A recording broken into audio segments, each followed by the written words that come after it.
नमस्ते दोस्तों। आज की कहानी रिश्तों के ऐसे मोड़ की है जिसे सुन के आप दंग रह जाएंगे। मेरा नाम सविता है। मैं उम्र 26 साल की हूँ। मैं मुंबई में अपने पति जेठ किशोर जी और जेठानी दीदी के साथ रहती हूँ। मेरे पति अक्सर काम के सिलसिले में शहर से बाहर रहते हैं। घर में मेरा दिन तो दीदी और बच्चों के साथ कट जाता है, लेकिन रातें अक्सर अकेलेपन और खामोशी में गुजरती हैं। मैं दिखने में सुंदर हूँ, पर सादगी में रहती थी।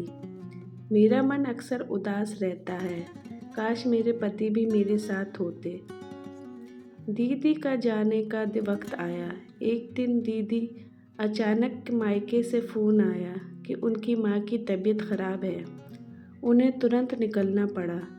जाते जाते उन्होंने मुझसे कहा, माधुरी, मैं जा रही हूँ। जेठ जी के खाने पीने और घर का ख्याल तू रखना।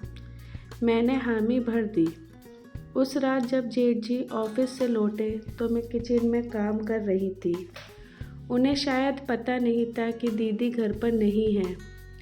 वे थके हुए थे और सीधा बाथरूम में फ्रेश होने चले गए।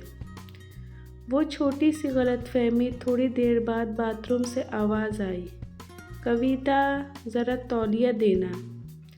मुझे समझ आ गया कि उन्हें गलतफहमी हुई है।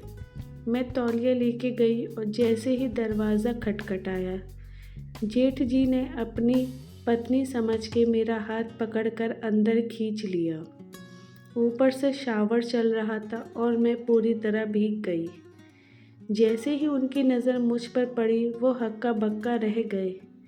मैं शर्मा के मारे वहाँ से भाग निकली और सीधा अपने कमरे में जाके कपड़े बदले। मेरा दिल ज़ोर ज़ोर से धड़क रहा था, झिझक का टूटना और साथ में डिनर। कुछ देर बाद हिम्मत जुटा के बाहर आई और खाना लगाया। जेठ जी डाइनिंग टेबल पे कविता कविता पुकार रहे थे।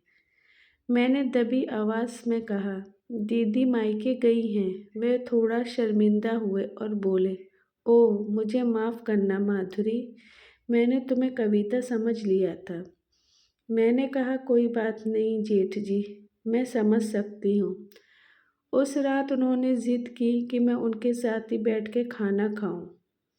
हमने बहुत सारी बातें की। मुझे पहली बार महसूस हुआ कि जेठ जी सिर्फ सख्त नहीं बल्कि बहुत केयरिंग भी हैं। रात को काम ख़त्म करने में भी उन्होंने मेरी मदद की, जिससे हमारी झिझक पूरी तरह ख़त्म हो गई। फिर वो यादगार दिन आया।